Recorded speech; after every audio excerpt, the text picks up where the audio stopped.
There we are. We're live. We're live. New camera setup. Woo! Look at us. Be excited. You legally have to be excited. Hi, everyone. Welcome. We're just doing another Just Chatting this week. Bryn is out doing business things, I guess. So I pulled in my two friends, Gary and Riley. Hi, Jaden. And we're just going to kind of talk about whatever. And I'll guarantee you, a lot of it's going to be Dan to Dan. A lot of it will be Dan to Dan. Strap in, folks. Strap in, folks. We're going to talk about the best romance of our generation. Not a bit. Yeah, because you guys binge. Let's jump into it. You guys binged Dan to Dan in like a weekend? Yeah, basically a day and a half. Yeah. It was good. Hi, Colby. Hi, Colby. Colby heard Dan to Dan and is here now. Oh man, I still think that emoji looks like it's holding up a sign that says WTF. It looks like it says WTF. Yeah. But no, it says hype. Dun, dun, dun, dun, dun, dun, dun, dun.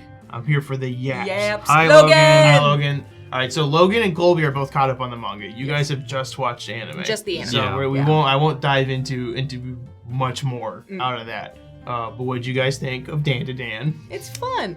It's a bit of a hurdle getting past the scenes. First episode. Yeah, and then the last episode of the first season, and it's just like it was such a horrible place to end the season when they could have ended it in the middle of the next episode and it would have been fine. Like it would have been fine. Hey, Asane found it. Hey, the abacus. Give abacus. Give abacus. No, but that first episode, there's definitely the scene where it's like, something bad's about to happen to this teenage girl. But thank you, doesn't. Logan, for the sub. Logan! Look at him. He works here. He works here. The ending of the first episode is. I always warn people when they're either reading it or about to watch it. I'm like, just get through it. Just get through it. It's bad. It does not glorify it. It does not make it like it's a cool thing. It just kind of happens and then we move on. But then the aliens get their butts kicked immediately. Yes. And it's like, okay, they are, there's no question that they are the bad guys doing a bad thing. Yes. But that where the episode truly ends off with the name reveal. Yes, and the explosion. Yeah, like that's where I was so like, well okay, animated. that's like I'm locked into this series. It's gonna take a lot to shake me off of it. Yeah. The tragic backstories for the different yokai, they're so good. Yes. Wasn't expecting that. Yeah. The so I want to pull up the manga panel of it because I kind of like the manga panel more. I spend it. So the episode where I always forget the pink hair girl's name. I feel bad. She's the main cast. Iron. Yeah. The ballet scene. Oops. I can't see from there. Scene. Dan. All right. So the animation of it is Ira. That's her name. Is the animation of it looks great of her falling. Spoilers for the first season of Dan to Dan. Just openly, obviously. It's the scene where she's falling off the building. Looks great. Of like you see the background shift around her as she's collapsing, and you don't fully know what happens until it pops up. But hang on, I will pull up so the stream can also see it because they would like to see it, I'm sure.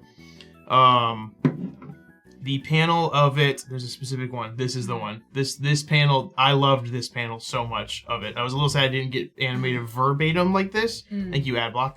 But the shot of her doing like a full ballet dance and then landing it like on that, I was like in tears reading it in the car next to my dad. I was like, don't look over here. Don't look over. I'm going through a lot right now.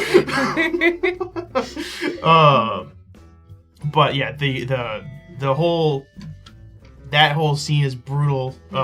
Everything with Turbo Granny is so great that she's actually like a pretty good person at the end of the day. Yeah. With her in the little luck cat body, she reminds me so much of Wuya from Shaolin Showdown. Yes. Like super powerful, grumpy pull. entity in a harmless body. Like I love my friend Zach watched the first episode and he was like He said they had to stop watch. They paused the episode when she first appeared, and she just goes, "Let me suckle your tits" or whatever. Yeah. And he's like he was like just crying, laughing, because it's out of nowhere. Yeah. Oh man, I rewatched all of Shaolin Showdown like a few years ago. Oh my gosh, it's a classic. It's insane to me. I didn't know that was Tom Kenny that plays the main like boy in it. Besides the obvious main mascot boy, Hype Train. I think it's Tara Thank you, Strong. Oroku-san, for the Hype Train. Thank you. I think it's Tara Strong that voices the little yellow. Yes, Tara Strong boy. is him. Yeah. Tom Kenny voices the Brazilian boy. Yes. Yeah. Which is I didn't know that was him when I was a kid because I only knew him as SpongeBob. Yeah. He's not doing his SpongeBob voice. Yeah, and the mayor of Townsville. Yes. Yeah. Challenge Showdown was a show I liked a lot and quickly forgot about when it was not on. When it was not on TV. So yeah, sounds like to me like Gary and Riley get hero points for tomorrow. And then I sure do hope Gary and Riley get the hero points for this lecture. I mean, that'd be nice. You guys are in sync. That's crazy. Oh man. Yeah, what else you guys watching besides David Ann? I mean, K-pop Demon Hunters is a major hyperfixation of mine lately. I've watched it like 10 or 11 times now. Like the first 6 times was in the same week. I watched it once for the first time days ago. Same, yesterday. Yeah, I was trying to get Gary to watch it for like a few days. I love the premise that it's a K-pop group that they fight demons, and like spoiler for the first 10 minutes. One of them, the main one, she is half demon. That was the shock to me, was that there was something I didn't know about the movie. Like, when that happened, I was like, oh wow, that just like was not. They did not advertise that. That's cool. Yeah. And like I love the songs, and there's this absolute goofus, this idiot tiger, which like is actually a creature in Korean folklore. I'm pulling them up. Yeah. But K-pop Demon Hunters. Oh, cat. Cat. I thought I said cat as a second result. Yeah. Yeah. This dingus. The most no thank head empty creature I've seen in animation recently, and I was talking to Gary about how this thing has 2 modes. There's a brief moment where it's sad, and then the rest of the movie it's dial tone. I love this guy. Every time he showed up, I was so stoked. Yes. He knocks something over and he has to try and put it back. It's so cute. The scene where he's in the bedroom and she's just hiding him on there, like having the trash can get knocked over and then him stopping to look at it. I was like, that's a great visual gag. It's so great. It adds tension, such subtle, silly tension immediately. No, like K-pop Demon Hunters was not on my radar remotely, but after Riley lovingly told me about it for probably 2 weeks. 6 hours. Yep. She was very excited. Hi Arcadis, hi Sully. Hi. Sweet pals. Look at us. Couple of besties. Couple of besties here. But after watching it, it is just nice because I could tell it was made with such authenticity. Yeah. And it was like it's such a fun premise. Like it's not just like a studio execs were like, how can we market to a certain demographic, Near the end I was watching it, I was like, man, I'm so excited for them to do the live action remake of this in 4 years to try to hit those American audiences. The animation I thought was great. My problem is that there are honestly so many good shows / animes coming out. There's a lot of bangers coming out, and frankly, a lot of them are sequels. A lot of sequels are coming out that are bangers. Got an Edge Runners 2. Edge Runners 2 just got confirmed. That's very exciting. That new cast is the part I'm excited about. I was worried that they would try to like continue Lucy's story at all, but I was like, no, that's done. Keep it an anthology. I like that. She's where she needs to be. On the moon. Yeah. K-pop Demon Hunters from this description sounds like Blood Plus. I don't know what Blood Plus is. We'll Google it. Yeah. Hang on. I don't think any of us know. There he is. Also, a fun bit of wordplay that they put in. 2004 horror anime.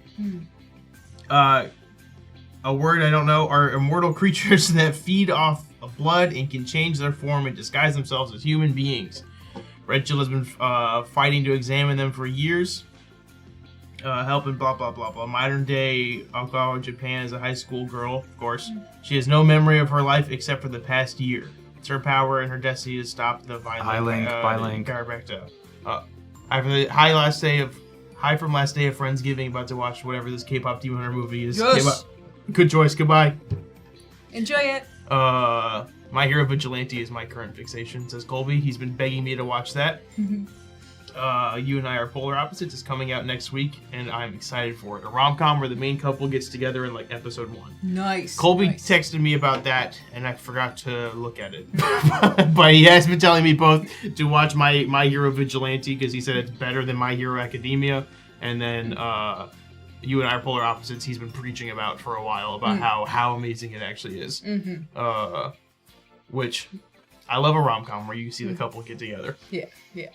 Especially because, like, the will they, won't they curse has just plagued romance series in general for so long that, like, waiting until the last episode of the show for them to get together is agony.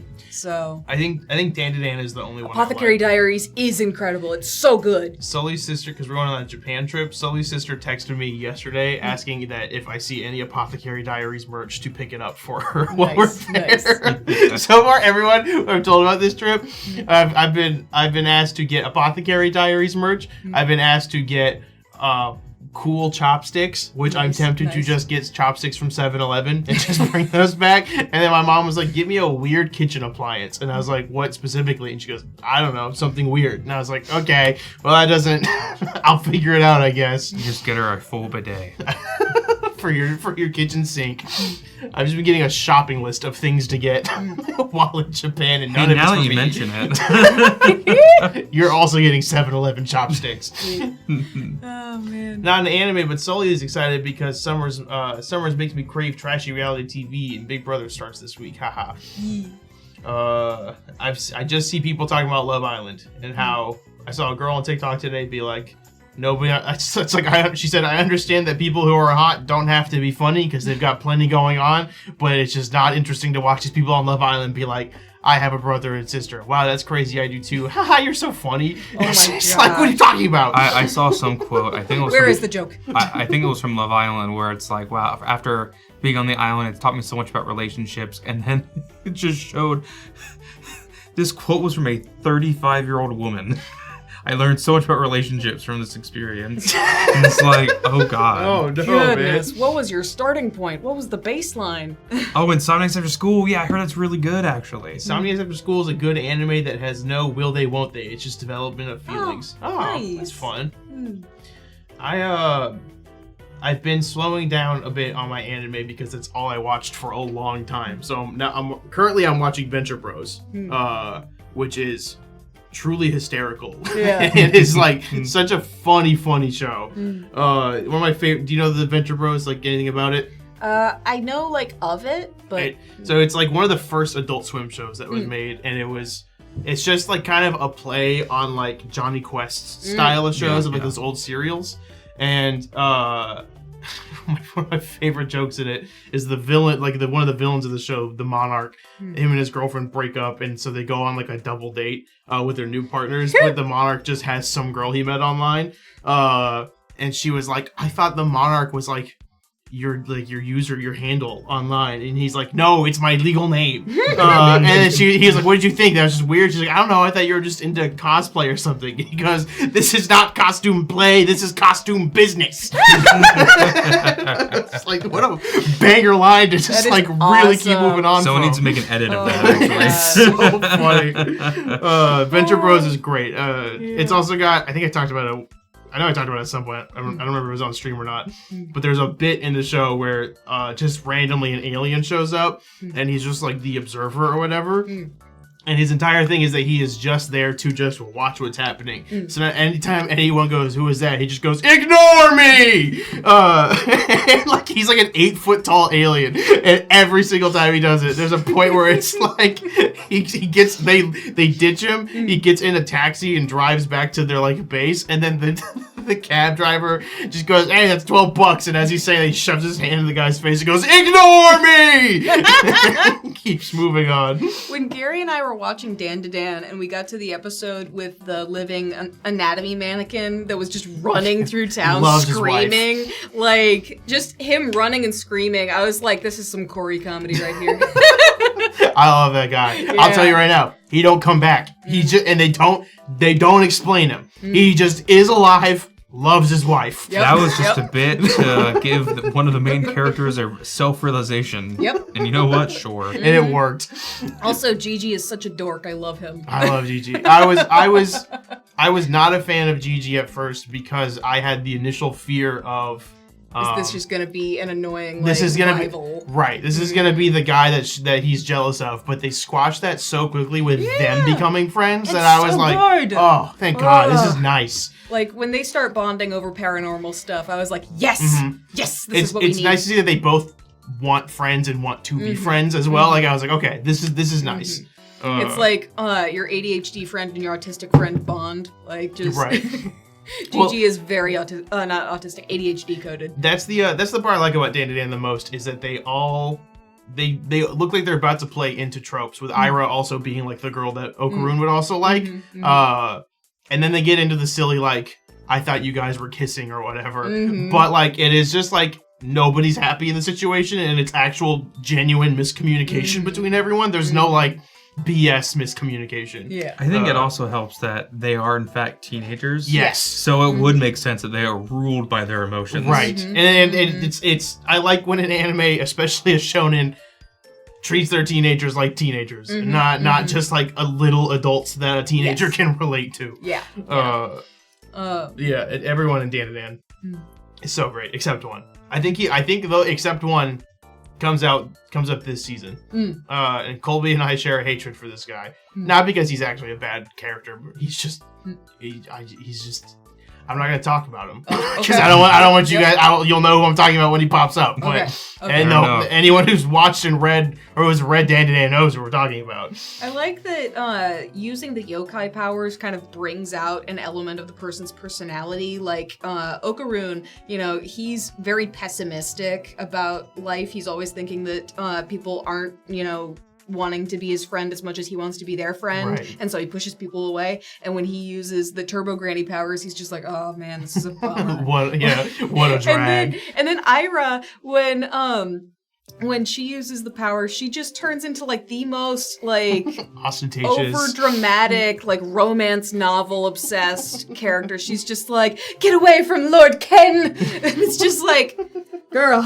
It's like you said, they're teenagers and they're just dominated by their emotions. So it's like those are the like extremes of those. Yeah. But they are so heartfelt. Like Riley and I just looked over at each other when later in the first season, Okarun was leaving for the night, and they're just anytime they leave each other for the day, it's always so tender and awkward. And then when he's leaving, she's like, "Hey, it's your turn to say see you tomorrow." Yeah. And he's just like, "Oh yeah, right." But it's like the seeds, they're being planted. Yeah. We haven't gotten to my favorite bit with theirs yet, but Momo's friends are also very good characters, and they do genuinely genuinely like and want the best for Momo, and it is again none of the like standard romance petty catty kind of fights. Yeah, exactly. It is just like these are actually friends. I like that one of her friends is just a Harajuku girl, like with the overly tanned skin and the super light makeup around the eyes and lips and stuff. It's very funny. There's some stuff I don't know where this season's gonna end. I have an idea. I have a guess as where it's gonna end, but it has a lot of. There's so many great things coming up. We haven't even met my favorite character yet. Like my favorite character's still coming up. She rules. It's a good show. Yeah. I think besides that, I mentioned this in the you commented on there was a big day for Gary News, but Cyberpunk Edgerunners 2, of course. Yes. That's super exciting. But then Freerun is also coming out this January, and that's huge. Freerun's probably there's only 20 odd episodes of it, but just the entire premise and the characters alone makes Freerun top tier anime for me. Yeah. Very excited to see the future of that. Yeah. I'm gonna go back and finish it soon. Is Delicious in Dungeon coming out soon too? Oh, I need That'd more. be great. The vending machine anime, that one I know is coming out soon too. Free Run, I'm gonna go back and finish soon because I do. I'm gonna look up Delicious in Dungeon season 2. Because I love that. I love that. What I watched a lot. I think I watched like 2 episodes. I've yet to meet the boy that joins their team yet. Delicious Dungeon 2, according to the extremely good Google AI, has not been confirmed released yet. There was a trailer. Yeah, it's fine. Nothing's come out yet. It's been confirmed that it is happening. Free Run, I did not get far. I watched the last episode. I remember watching. Fern was following Free Run around, scared that she was going to spend all of her money. And then she ended up just buying Fern a nice birthday present. Yes, very, very early on. Yeah, I think literally episode 3. I think, Free Run's definitely one where it's like you have to give it time and you want to pay attention and be in the moment. Right. Because there are like... Which is the theme of the show. Yeah, who would have thought? Good storytelling there. I do love the it's a great anime on the emotional aspect, but I also love that all the names are German words. So like you could just translate them in Google Translate and you know what the main trait of that character is. Like one's just bad. Yeah. The word bad. Like there's a psychopath girl, and I'm not just using psychopath loosely, like, you know, she would probably fit the criteria. And her name, I forget what it is, Ubel, I think. That's bad in German. And then there's also Lugel, who Lugel means liar. So it's like, I wonder if we can trust this guy. I wonder what she does. I wonder what he does. Yes. Oh man. I don't know when MF Ghost season 3 is coming out, but that is the upcoming I'm looking most forward to. I don't know what that is either. Is that Doom's cousin? It's Doom's cousin. MF, I almost said Doom. Rest in peace. Rest in peace, King. Anime. It definitely is a manga.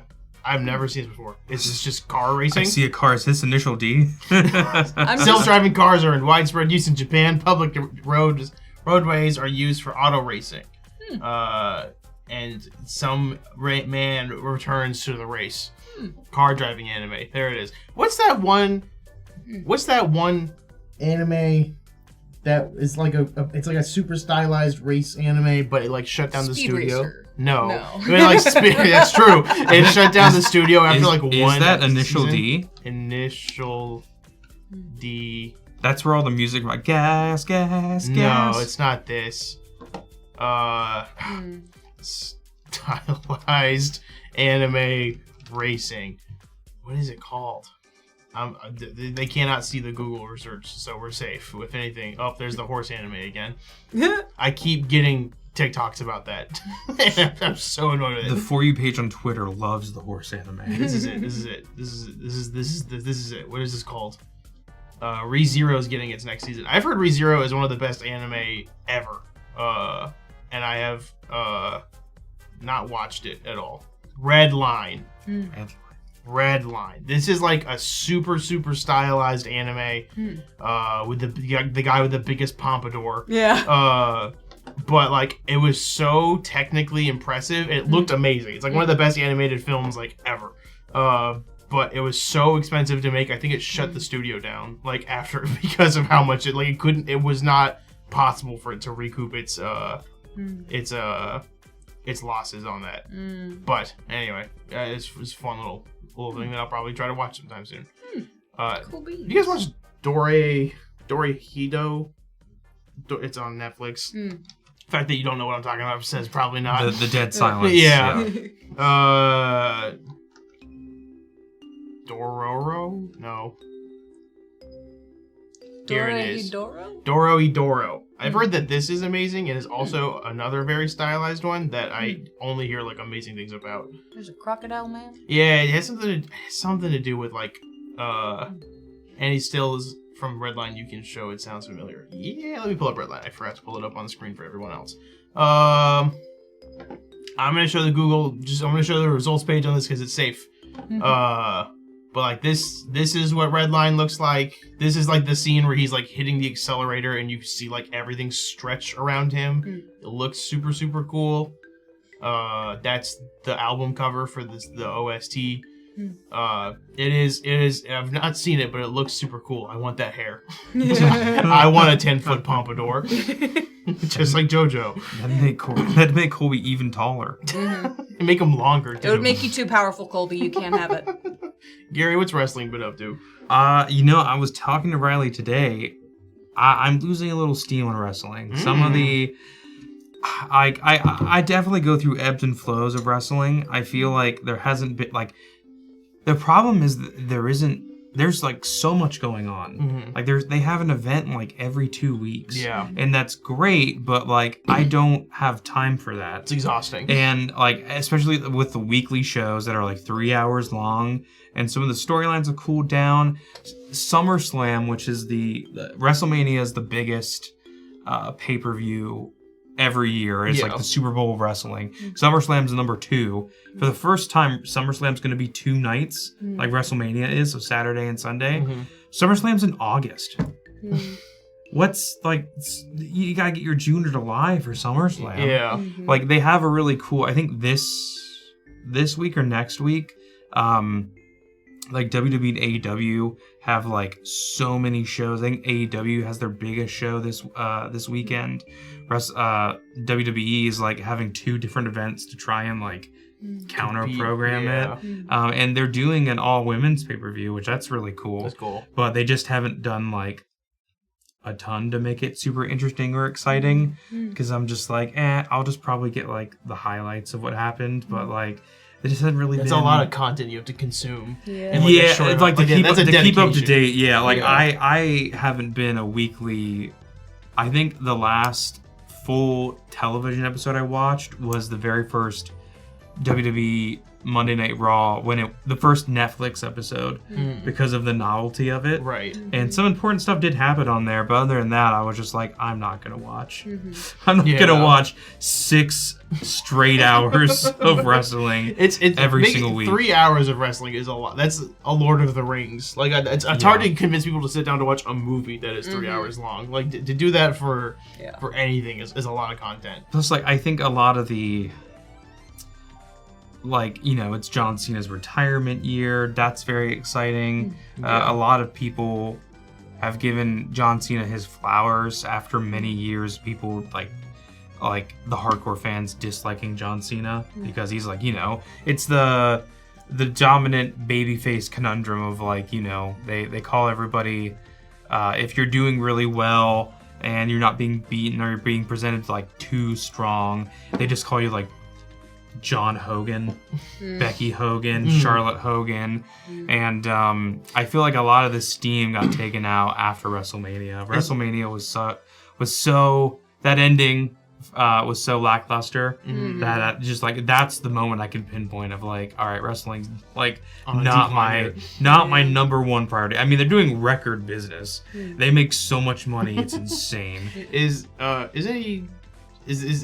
he not interesting because he's like doing the heel turn or trying to do a heel turn? I just think there's like it kind of goes back and forth because I think when he did the heel turn there was a lot of excitement. John Cena was a heel very early on in his career, but most of his career is defined by being like the very comic book like superhero that is John Cena. So doing the heel turn was exciting. So it's like, okay, now we're gonna get to see, like he's not just gonna coast his final year because he could just go to all the towns, play the hits, and people would love it. So him turning heel is very exciting. His character rationale for turning heel is super duper interesting, where he's just like, you guys don't appreciate me. I've worked so hard, I've done everything for you guys, and you guys are the reason why I'm like this now. And it's like, that's really interesting, because that's something that could be founded in reality. I mean, he's getting booed when he's showed up with, there's a point in time where, I could probably show you guys a compilation of John Cena getting booed when it's like in the storyline he is supposed to be the definitive babyface. You don't boo the babyface. Yeah. But then people aren't buying into it. But the issue lies. It's like a double-edged sword with him turning heel in his last year of wrestling. It's really exciting because it's new. Sorry, Colby's story it's so funny. So, fun story, we had those little cart poster ad things in our shopping cart, and someone jammed one of John Cena on my displays. So I took it and hid it in our paper towel dispenser, so that the next time someone opened it up to change the role, they would just have Mr. Cena staring at them. I heard a yelp about 4 days later. Da, da, da, da. Are you sure about that? Yeah. But I love him in Peacemaker. He's really great. Delightful. Like So John good. Cena's so funny. Yeah. He hits emotional beats in that too. Like Yeah. I feel sad for him. Riley, we watched Peacemaker this year or late last year. We rewatched it earlier this year. And I mean, it's great. Excited for season 2. I'm excited for season 2. I'm not excited for the idea of a multiverse, but James Gunn hasn't done me wrong yet. Yeah. So Yeah. I have faith in him. Mm-hmm. Hi, Nebula. Hi, Nebula. Hi. But back to Mr. Cena. Yes. Father Cena. The Father, the Son, and the Holy Cena. The hustle, loyalty, and respect. Now I just want to see a little candle. I light it You every can buy night. it for $2 at any grocery store. Yes. Next time I go to Walmart. But the double-edged sword with John Cena turning heel is that it's such an interesting choice, but at the same time, people don't want to boo John Cena. They've like fully come around to the idea of like anytime John Cena shows up, like they're so excited. Yeah. They recognize that this is like He's the guy. like if anyone's gonna keep his word about not wrestling after like because wrestling retirements are always a joke. Yeah. Wrestlers retire 100 times, but then they always have one more match. Yeah. Or they'll have an entire other run. And it's like, I thought you retired 10 years ago. Yeah. Ric Flair. But people don't want to boo him. And you're trying to like get heat and be a heel, but they cheer you. They cheer you when like Cody Rhodes, the heir to John The Rock.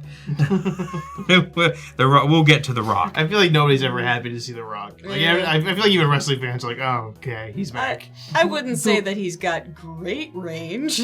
Well, The Rock just kind of He just plays himself all the time. the Rock inserted himself into this storyline God, and then yeah. didn't follow through with being a part of the story. Yeah. Like last year, there's everyone knows the story now. At least all the wrestling fans know.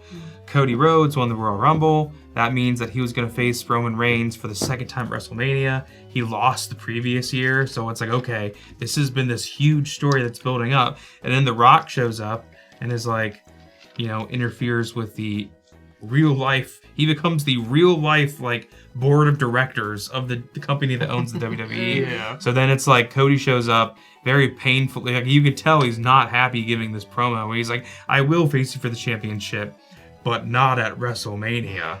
And it's like, what the heck? What the hell is this? And then The Rock shows up, and it's like, oh, The Rock's going to be the big babyface that saves the day and fights Roman, which people were excited for that match, but they're so invested into Cody Rhodes as a character in this storyline. So, people got this big backlash. They eventually change it.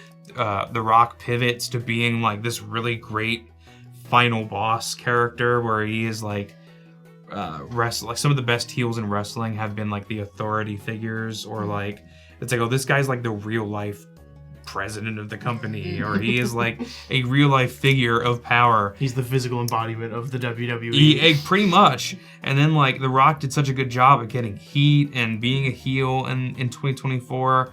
And Cody Rhodes wins the championship. He's excited. Everything's like, that's like probably one of the best heartwarming moments in the last 10 years of wrestling. Mm-hmm. Really, really great. And then The Rock shows up this year. He does something with Travis Scott, and you think, okay, The Rock's going to show up at WrestleMania and interfere in the John Cena Cody Rhodes match, and because that makes sense, you know. Yeah. Cody Rhodes didn't want to work with The Rock. Even before that, before the Royal Rumble with the like 3 thing, and people are like, "Oh, is he gonna show up third at the Royal Rumble?" And he didn't show up at all. No, yeah, Like, no, it's what was the 3 it's just about? like I don't know why like. Unfortunately, The Rock is a great performer. Yeah. And I'm happy when he meaningfully contributes to wrestling, but if he's not going to meaningfully contribute, like just be a brand ambassador, be The Rock. Yeah. You know, I know that Black Adam didn't do well, and I'm sorry, but the hierarchy of power in the DCU has not changed, unfortunately. It has changed the WWE though. Yes, but speaking of Superman, you mentioned James Gunn not missing with superhero stuff. Yes. So I have heard so many great things It's about got a Superman. 91% on Rotten Tomatoes right Yeah, now, which yeah. is just like, oh, hope and joy is back on the menu. I am so excited to see Crypto be a little gremlin. I know. The really quick before you hard pivot to Superman, I do want to about wrestlers being actors. The Street Fighter movie cast. Oh my gosh, yeah. It is Riley. Have you seen this? I There was forget. a I chart might I have. found somewhere. I can't find the easy one. All right. Well, Cody Rhodes is supposed to be Guile, which is insane. An American dude with big blonde hair. Yeah. And it's like, well, yeah. There was a really good image I found. Here it is, of the actors next to their people. This is a really low quality image, but we're gonna work with it. I don't know the names of these 3 people, but I have the fact that I don't know them. Means I have more faith in them as Ken, Ryu, and Chun-Li. Roman Reigns as what's this guy's name? I forget his name. He's in Street Fighter right now. The villain. Roman Reigns in anything seems weird to me because I've never seen him act before, so I don't know. He could be a good actor. Well, yeah, there you go. Roman Reigns was in the Hobbs and Shaw movie. Akuma, that's his name. Yeah, he yeah. was? Yeah, he was. I guess he's he's actually related to The Rock, right? Or is this just a bit for wrestling? Yeah, kind of, sort of. Okay. He's at least adjacent to The Rock. Yeah. So him being in Hobbs and Shaw They makes consider more sense. themselves family, but it's not It's black weird. and it's yeah. Jason Momoa as Blanca. I'm all about that. I like that. Ice Cube as I forget it. No, I don't know. 50 Cent. That's 50 Cent. Even worse. I forget anyone from Street Fighter's name. I was a Mortal Kombat boy. Is insane. Orville Peck as Vega. They just cast him because he wears a mask. He's a singer. He's a musician. They should have a contortionist be playing Vega for how weird he moves. And then he's a joke character, and this is a comedian. I don't remember their names. But insane cast. Every time they announced a new cast, I was like, what? And it's supposed to be Cody Rhodes is playing Guile, which he looks like that. That's funny. Cody Rhodes, I would believe more because he at least plays Metal Gear Solid. So I know he's a gamer. He is a gamer. So yeah. I'm like, I have faith in that one a little bit more. He did a really cool cosplay coming to, I don't know what event it was. It was before he was back in WWE, but he was Big Boss. Yes. And he looked sick. I saw, didn't his wife dress up as Quiet? I don't know. That's I don't know. Snake cosplay. It's not really a cosplay. Yeah, he was Punished Venom Snake. Quick, play Duran Duran. No, don't. He's at least a gamer, so I'd be fine with that. I kind of, the casting is insane. Yes. But for a fighting game like Street Fighter, she was a wolf. What's Sniper Wolf? Yes. Okay. Sure. And not the YouTuber. Not the reactor. She's not gonna dox you. Yeah. Do not, Oh my guys. God. We can't say I her don't name. even know how to dox. Guys, Jax Films was punished enough. We don't need to get her ire. We don't have his following. Gamer non-derogatory. But That's my favorite tweet I've ever done. It was just lowercase gamer parentheses derogatory. That was it. But for archetypical characters like a fighting game, hiring wrestlers, it's like, yeah, that to me that makes total sense. That makes sense. It's more. I know a bit of the plot, and having a wrestler play Akuma seems the weirdest one to me because he is like an important plot character in Street Fighter stuff. So, you know, it depends on also how much plot they really care about for the Street Fighter movie, or if we're going to do what the Mortal Kombat movie was, which was extremely fun, dumb action that has light story there just to move you into the next dumb action.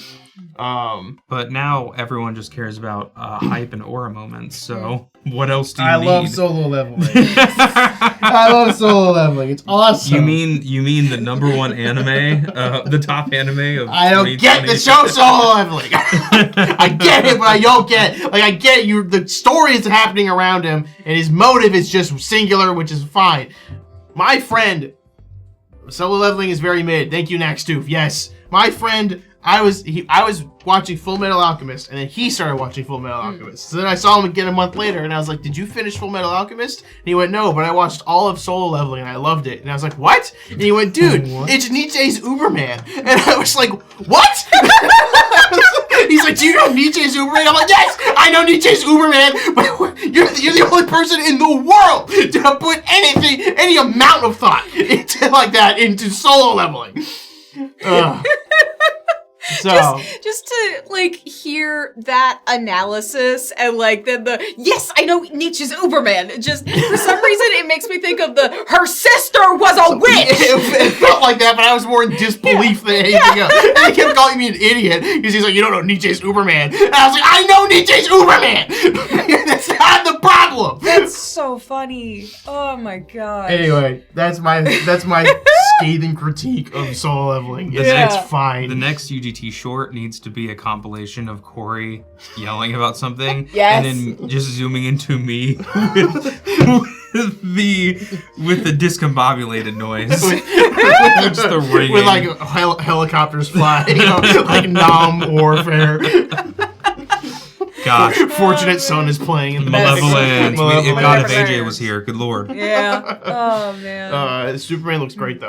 Yes. Superman does look very great. Mm-hmm. I remember going to see Man of Steel with nice, Colby. Solo leveling, more like boring leveling. Am I right? They don't got his ass. Anyways, I remember I saw Man of Steel with my grandma's significant other back in the day, and you know he was an 80-year-old guy. Yeah, he'd grow up in his entire life with Superman, and he was just like, I didn't like that, and I was like, yeah. And I was I forgot how old I was. I was probably a teenager or something, and I'm like, I thought it was all right, and then as I grew, I went, wow, that wasn't okay, actually.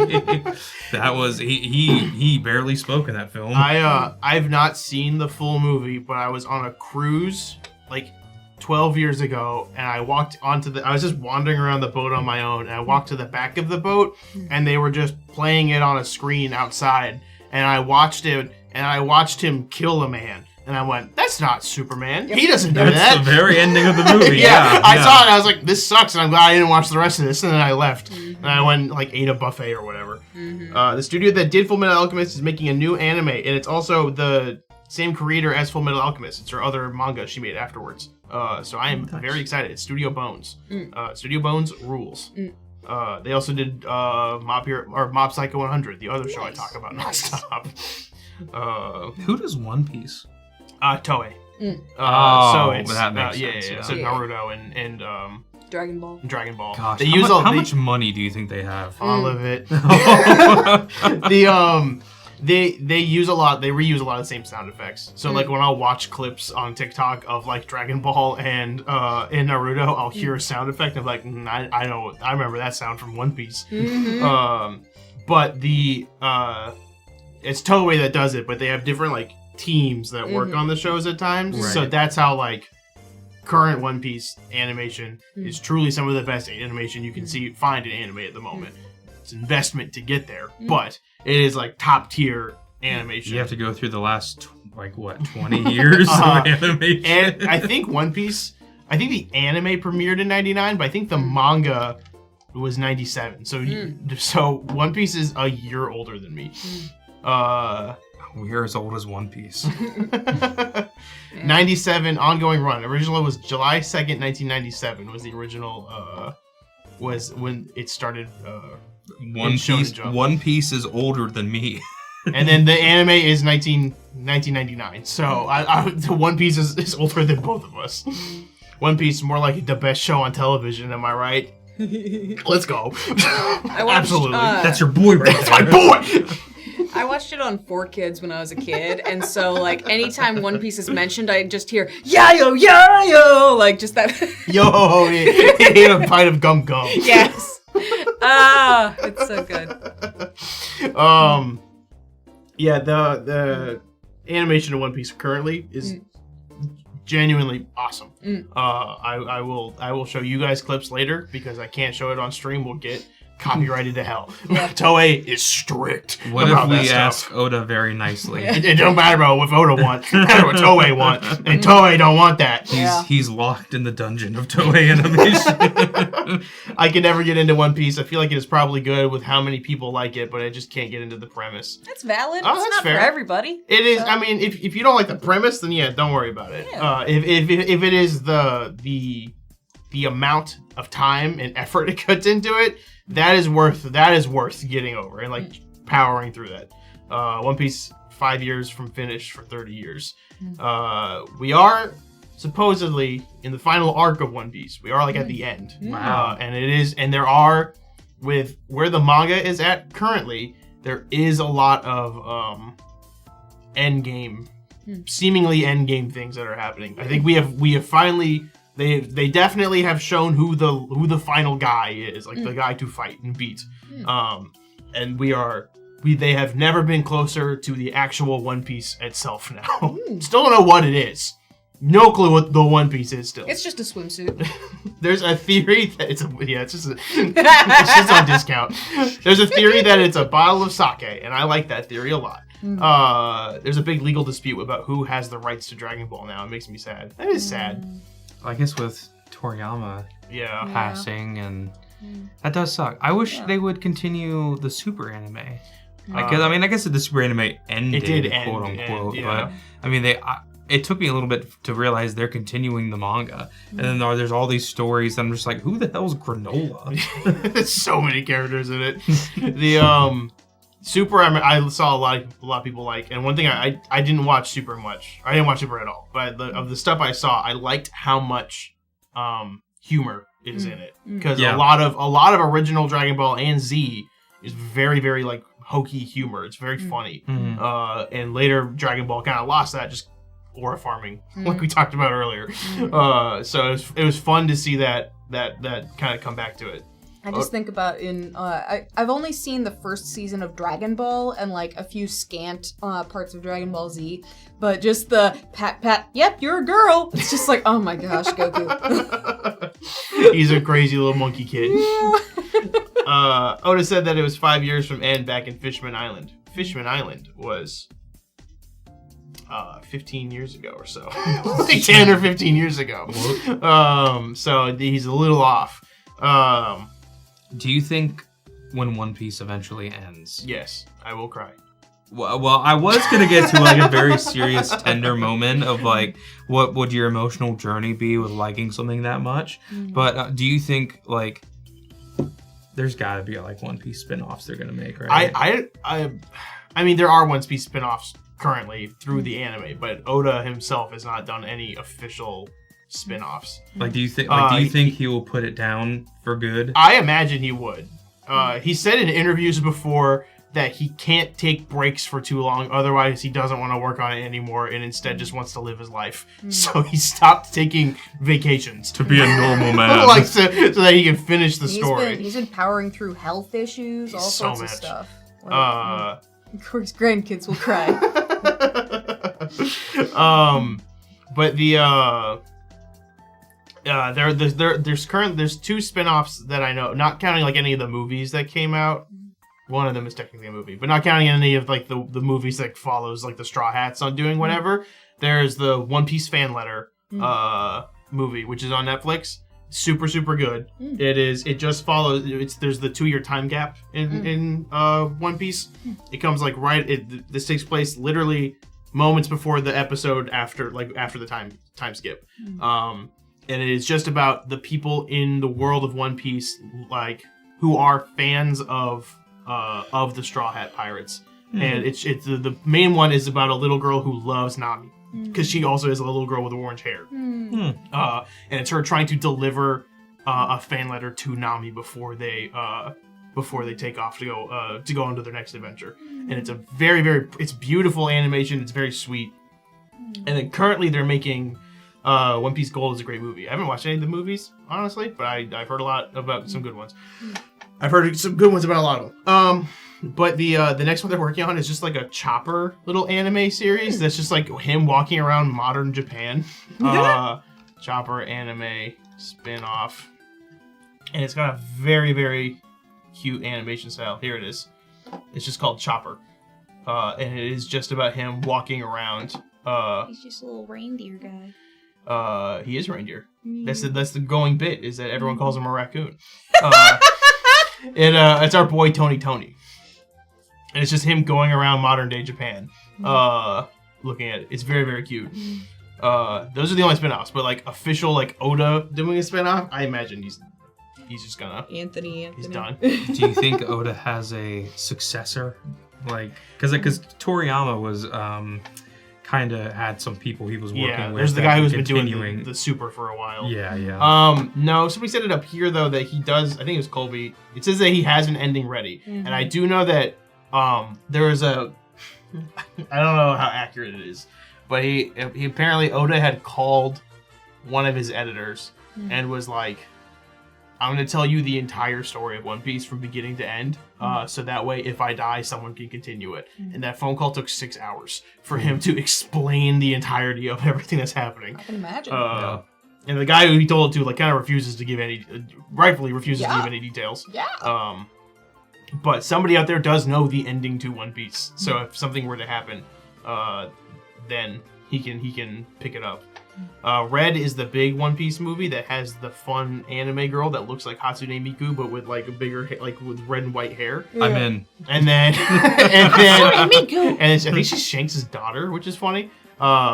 Which that movie's not canon, but that character, her name, I forget her name off the top of my head, but that character is canon, and that is what she looks like. They have never met. None of them have ever met. The movie didn't happen, but that is what she looks like, and that's how she acts and everything. That's fun. And then there's a horror, there's like a horror One Piece movie, which is, I've heard really like, and they're like, it's good, but it's not One Piece.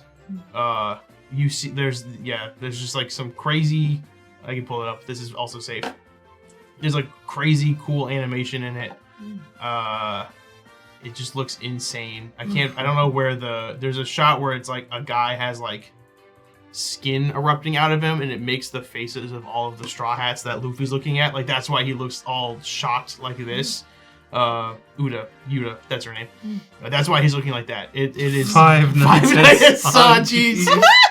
You're playing a woman. No, it's Five Nights at Frankie's. There's a Frankie in the cast.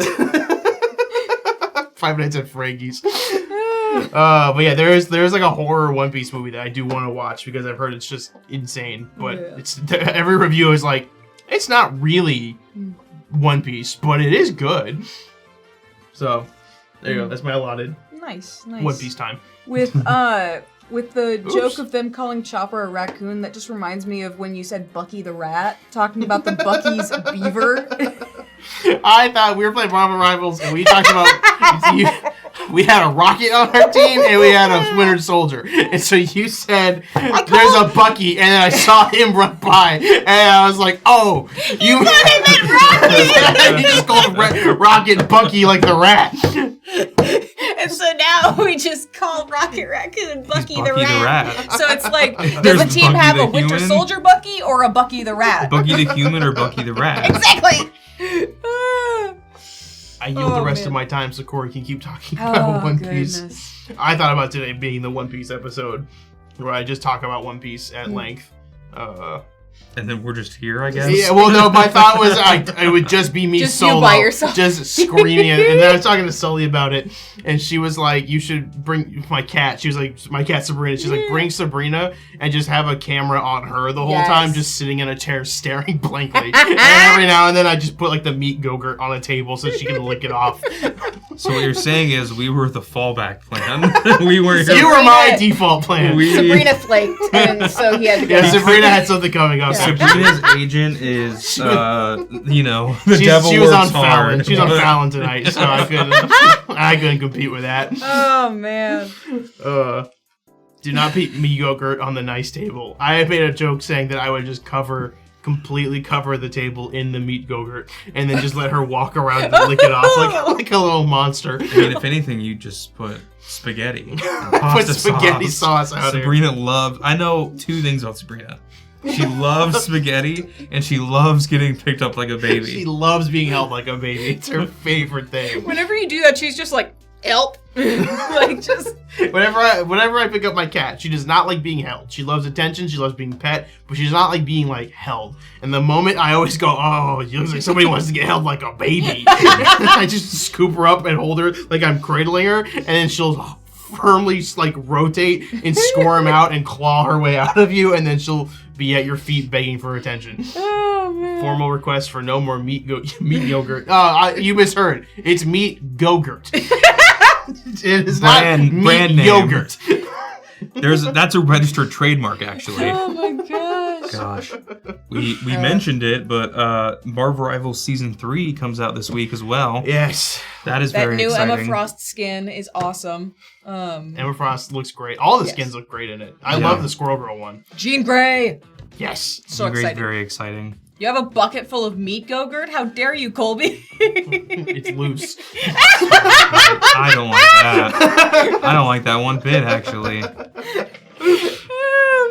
Oh yeah, and the I saw like the they're gonna do swimsuit skins for everybody. Yes. And all the men are, as you can imagine, just built, jacked, and it's insane. They have to put at least one of the men in a Speedo for the fun of it.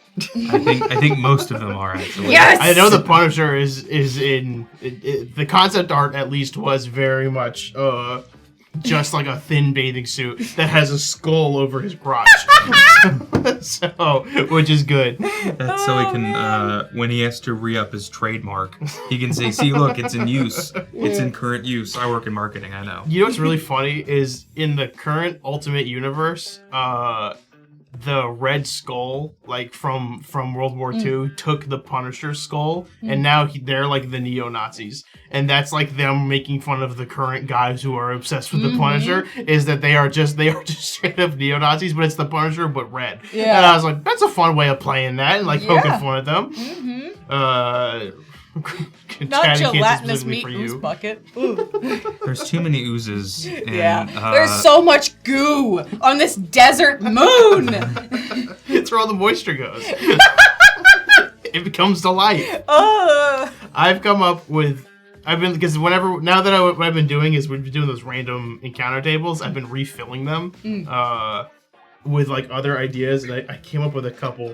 And I'll tell you one that I wanted to do, but I could not justify the cost, which the literal cost, which is I wanted to hire a mariachi band so that you guys would roll, and you would roll it, and then I would just go, ladies and gentlemen, whatever their band name is, and then we open the door and they come in and play a full song and leave. That was it. But it was like the cheapest I found was like $400, and I'm my gosh. we don't got the budget for a $400 one-time bit. I saw a post online years ago where somebody, for their high school senior prank, they hired a mariachi band to chase the principal around, playing music the whole way. That's so funny. I just love the idea of a mariachi band is very funny. Just a sudden band that appears at any moment. It's so funny. But I also was like, some of us in this room would get so overstimulated we'd have to stop stream for a little while. So it's like, well, maybe I won't. There's a lot of reasons I can't do this bit. Yeah, but if I had the finances, I would just yeet it. Well, that's Gary, who plays Aster from the Redacted Solarian, Riley, who plays Clem, the Raxalite Envoy, and Corey, our host and GM. Man, I wonder where those characters are from. Wow. And what you're the host. I wonder GM if for. there's a bottle I could drink out of that would tell me.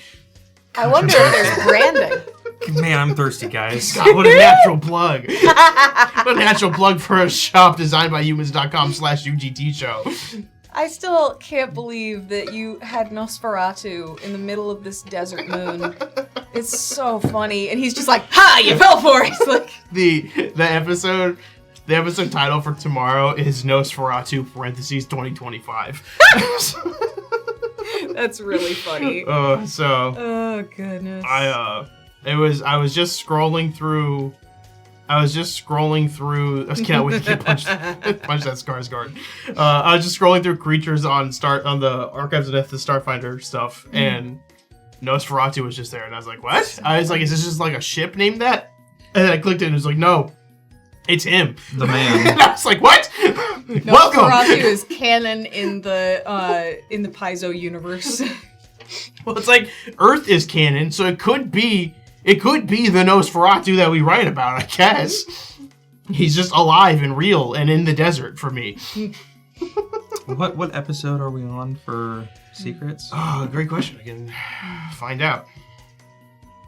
I'll look up the thing. In the meantime, episode 13. 13. Lucky Wow, number really? 13, yeah. Gosh. Knock on wood. I kept feeling like every episode was like 5, and then we got to double digits, and I was like, oh, wait. Whoa. It's 5 and some. It is. Yeah, I'm like I said before, we're taking this one slow. We're going slower on this one. We are just now that you have the Cassandra Lee, we're now in plot territory. So it took 10 episodes to get there and one fun little crossover. But we did it. Corey actually sent me the Nosferatu sheet. He made it custom, man. It's CR25. I told him it's a bit too strong, and he just said, no, it's just canon. Oh. Joy. Is that the one you were warning us? Like, you can run from fights. No, there is one that I thought it might have been the worms, but no. There's one you've not seen yet, but there is one that is like you guys can run. Like there's a fight that could happen that's like you might wanna after with this guy. Yeah, the no, sometimes I was telling Arcadis this, where I was like, I am having so much fun with this random encounter table, just making it, and I'm like, if we could just do nothing but random encounter tables of stupid things forever, I would happily do it. But no, we do have a plot that must go on. It's so good. Make your own custom encounter tables as a GM. I recommend it.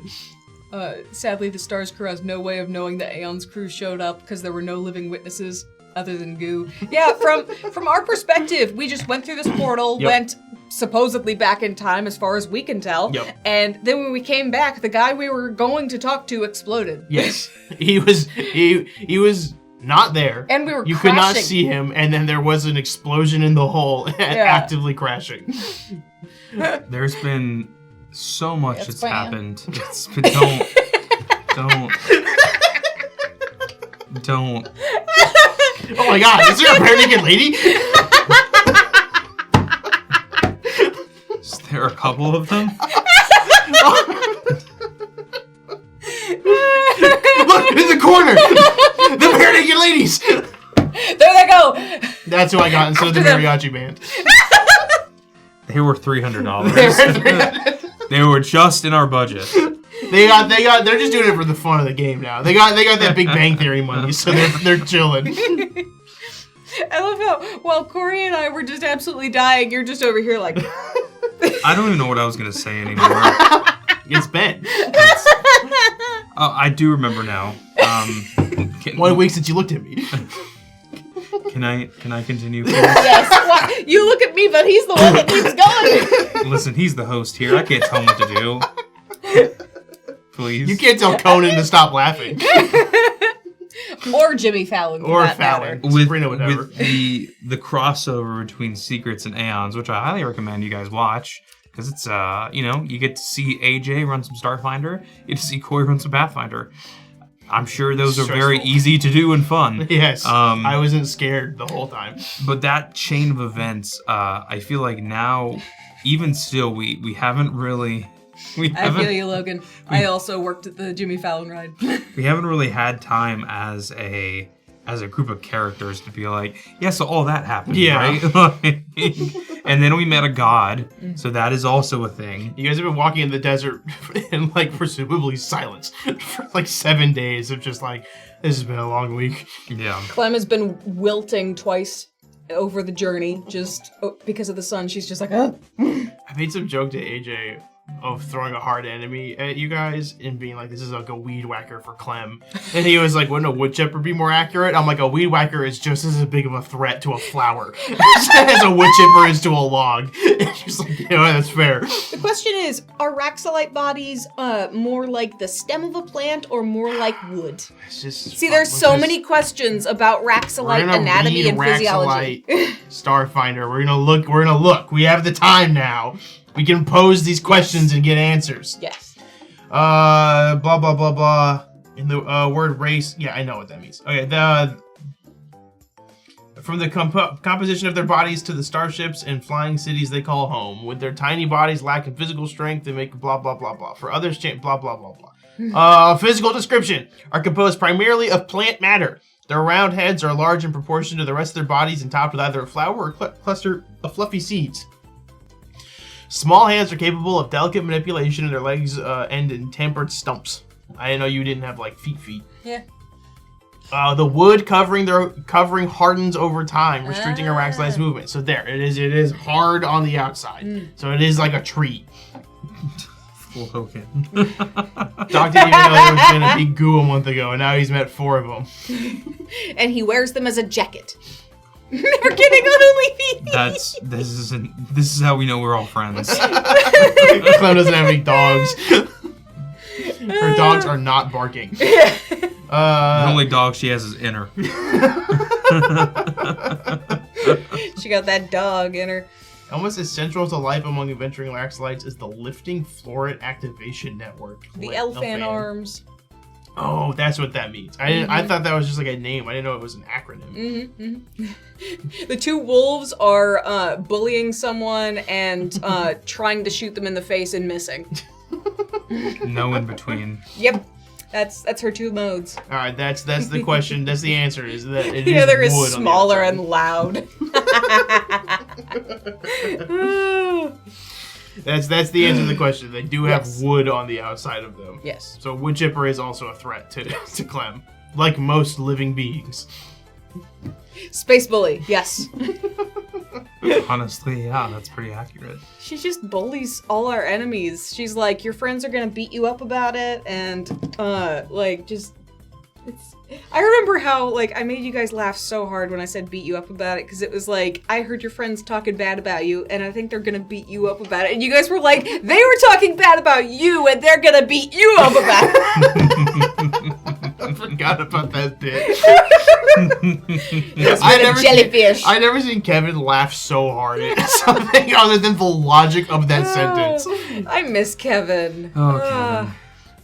Corey has to be careful building fights. The second he puts in 3 people, it's over. That's the thing. Is my default is I always like a fight with just a big guy that everyone's like fighting on. But I'm like, if I do that, Clem doesn't have much to do in fights. So I do need to make sure there is 3rd guy. Yeah, there's got to be at least 2 people. Yeah, they need a little buddy at the very least.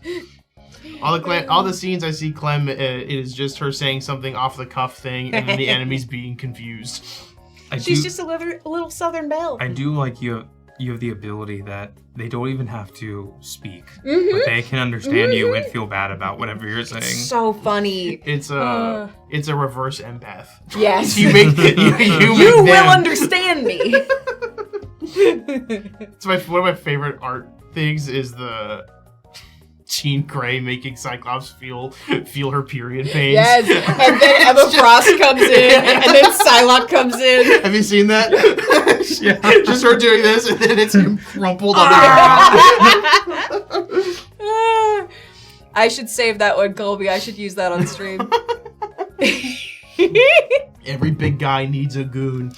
I guess now that you mentioned that we've kind of gotten to our, like, this is where the story picks up. Yeah. How has obviously this season, setting difference, Yes. it's very safe that we're in a Western. That is the inspiration behind it. Yes. How has it been for you running? Has it been as you imagined it? any swerves there besides adding? I guess you added the spiders at the end of last season. Yeah. And it's just gotten more and more cursed. The running has been pretty smooth. A lot of the hiccups have been like my own doing, and there's parts of me that's like I don't feel like I've fully leaned into the Western element as much as I can. So that's what I want to start kind of focusing on. So for this next arc, I did what I always do, which is at the last minute I think of something better and then completely change it. So for this next section, because it's clear you got to find the other pieces of the god, like of Triton. That's kind of obvious what you're going to be doing, right? So for this next section, I was pitching AJ my ideas of what I want to do.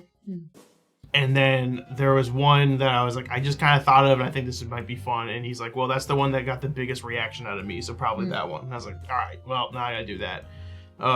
But I've been enjoying, it's been going off the way I want to with you guys just being your characters and interacting with each other.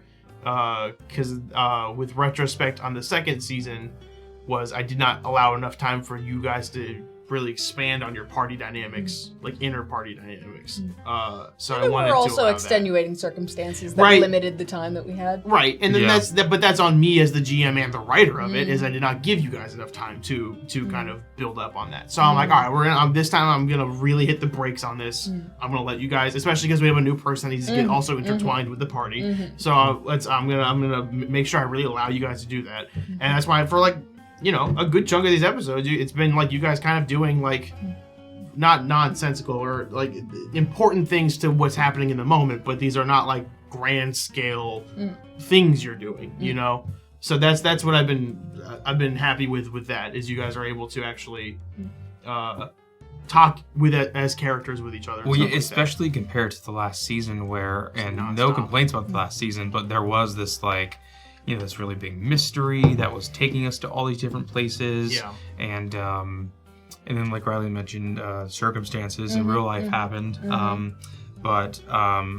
I mean, I think back to season 2 fondly, and I think season 2 is good. I don't want to, like, you know, I'm not gonna sit here and say it was a bad season by any No, means. but I think like you're meeting your goal successfully, where it's just like, yeah, like even in character in the story, it's like, yeah, there is just like time in silence where like we're all just with each other traveling through the desert, and it's like there's nothing else to do but talk to each other or interact or like live. Like there's the big crescendo ending of season 2, and then now we're just like, now we're here, and the desert gets very quiet and very lonely.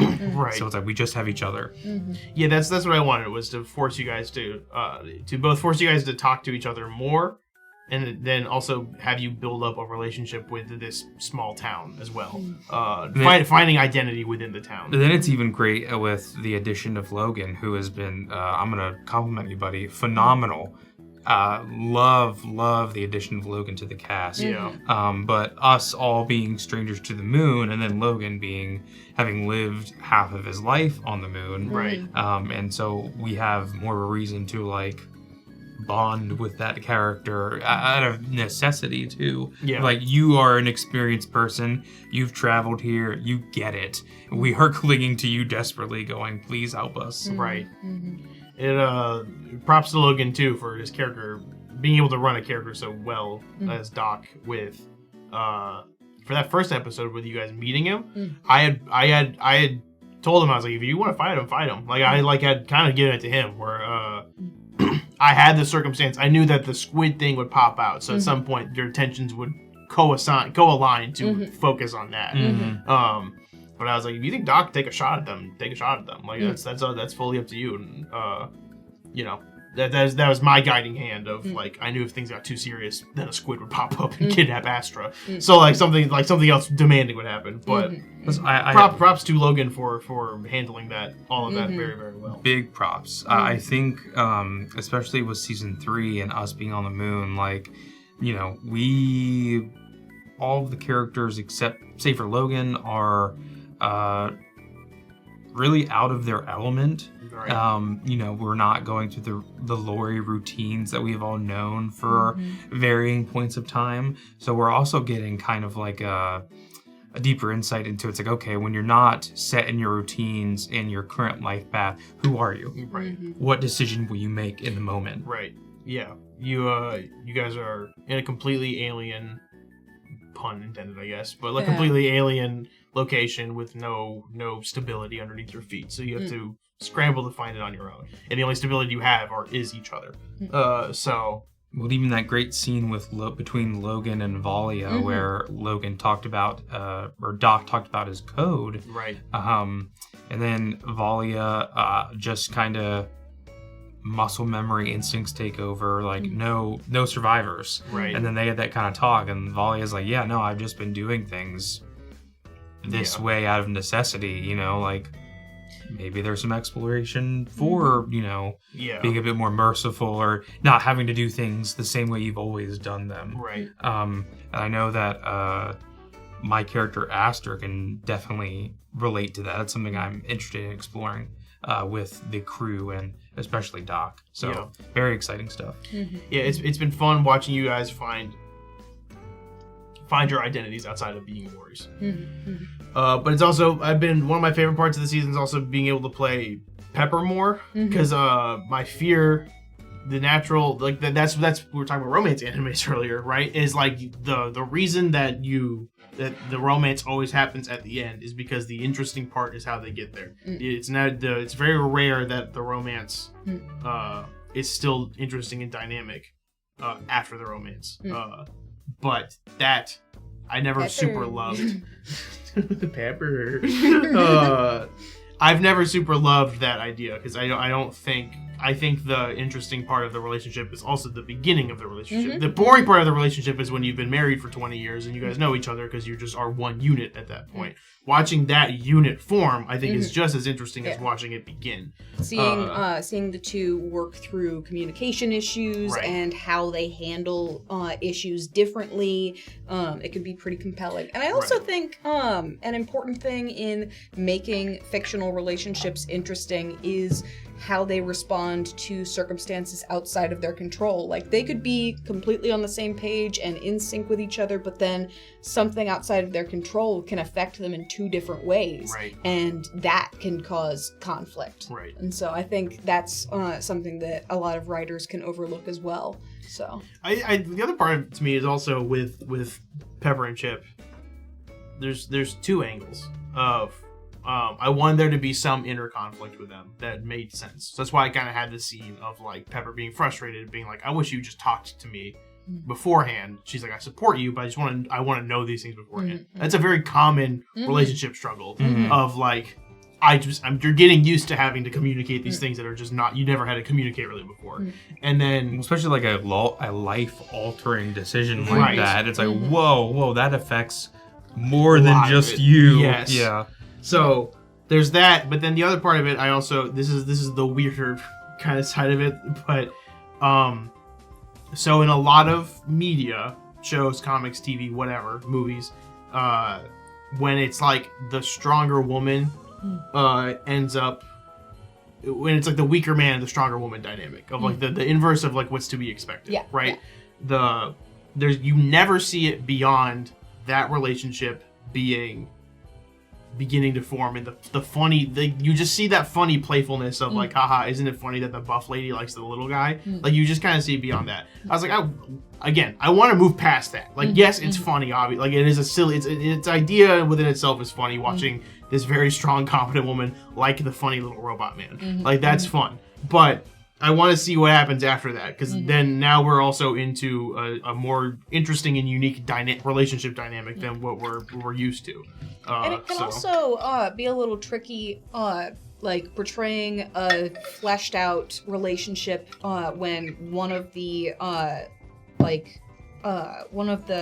members of the relationship is played by the GM instead of another player, because then there's less screen time for the NPC character, and so it's tricky to like balance that and include important scenes between the two without it kind of excluding the rest of the cast for a long time. Right. So that was the other major. I wanted the two major things I really wanted was to have your guys' relationship deepen, and then also have Pepper become more of a character, because Pepper was not much of a character until this season. Yeah. To me, in my mind at least, she was pretty. She had very simple desires, and a lot of them were based in Chip. So I was like, I want to flesh that out and make them more than that. She's still, most of her desires at the moment are still Chip related, but we haven't gotten to the rest of what I do have for Pepper. Well, and then even then, now she's with us every day, pretty much. So Yes, she is the crew now. She is stuck with us on this moon. Right. And I mean, I even like the dynamic that has been explored with Aster and Pepper. Getting into I knew that we were going to have like a talk at some point about Astra, but getting into a fist fight turned into like a very emotional scene. Like, I still feel like that's probably still one of my, I mean, the season's not over by any means, but so far that's a personal highlight for me. I thought that was super, super cool. And like you said, like showed more of Pepper's agency in the story. That was a scene I spent a long time trying to figure out, because I was like, it's like the conflict is between Pepper and Astra, and the easiest thing to the most obvious thing to do is have these two characters talk. That would then become just be talking to yourself. Me monologuing for 20 minutes while you guys kind of just watched me do that. And you can interject at points, but obviously it's like, if the main conflict is between these two characters, there's not much you guys can do outside of that. Or I just have them walk into a room and talk to each other for 20 minutes, and then we don't see that. I'm like, that's nothing. And also, I think it makes more sense that given the tangle of emotions Pepper feels towards Astra, that she would go to someone that she has more of a relationship to, like Aster, to talk about it, because it's like, when you feel conflicted about your own feelings towards somebody you don't have that level of trust with, it's kind of hard to go, hey, I have a problem with you. I know I shouldn't, but, like, that's not really something that people are more inclined to do. Right. And so it makes sense that she would. And also, I love the trope of, like, two tough people working through an issue, and then one of them is like, hit me as much as you need. And it's just, and then the punching turning into, like, just crying and, I love it. Thank you. That was the one I thought about for a while. That's partially why Astra got thrown into sick corner, was to justify part of that happening. Well, even then, like, you know, for backstory purposes, Astra completely destroyed a planet, and Pepper's brother was on that planet, did not escape. And also the effects of whatever magic chemical stuff had been injected into her. We don't know if there's, like, a withdrawal element of it. So. Well, but then what I was saying is that there's this backstory.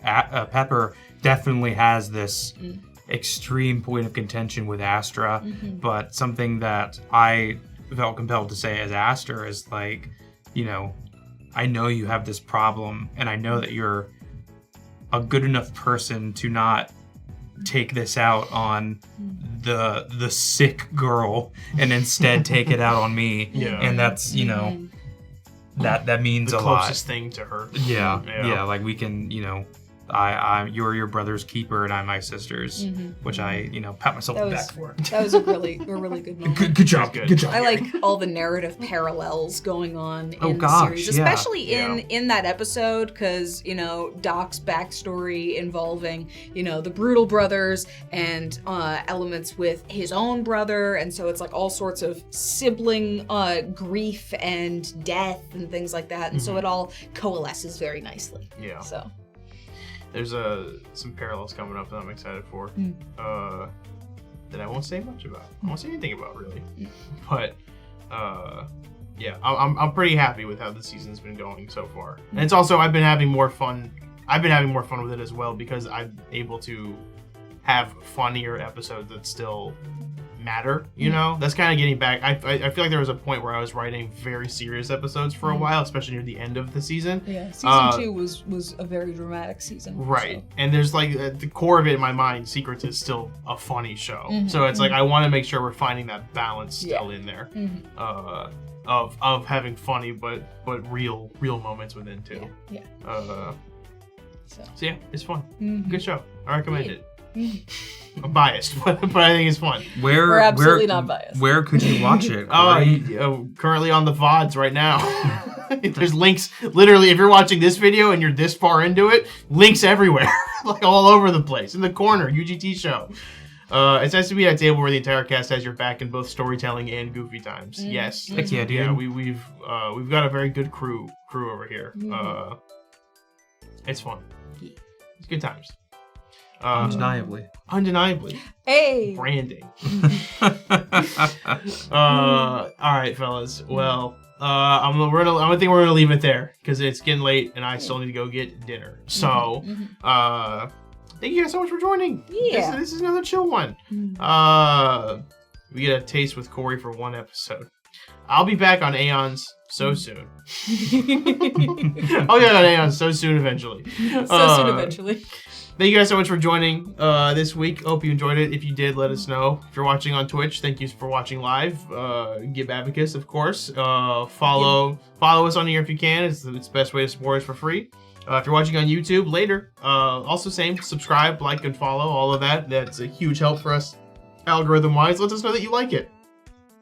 If you've seen this far and you're on YouTube, comment, I'll beat you up about it. Yes, say I'll beat you up about it. And if you want us to do anything else, if you want anything, one of these Tuesday shows we do, just kind of whatever. If you have a specific topic you want us to cover, let us know. We'll try to do it. We do silly things. I had an idea earlier that I'm going to try to see if we can do somehow. Tomorrow night, if you're watching live, Secrets Between the Stars, episode 13, as we just said, Nosferatu 2025 is then. Come join us. It'll be a good time, I promise. Sunday, Strange Aeons Pathfinder 2nd Edition actual play show. It's spooky horror. I might be on it. I don't know yet, honestly, but I might be on it. It's a good time. Stay tuned. With that, follow us on social media at UGT Show on all social media platforms, including those that might or might not get banned. I don't know. It's unclear if it's getting banned anymore or not. If you have the financial means, support us $5 a month on Patreon. Gets you access to our post shows. After every actual play episode, we do a post show where we just talk about the episode or kind of whatever for 20-30 minutes. One time AJ talked about RuneScape for like 45 minutes on a post show, so if you really want to hear about that. With that, thank you guys so much for joining. We will see you all next week. Have a good night.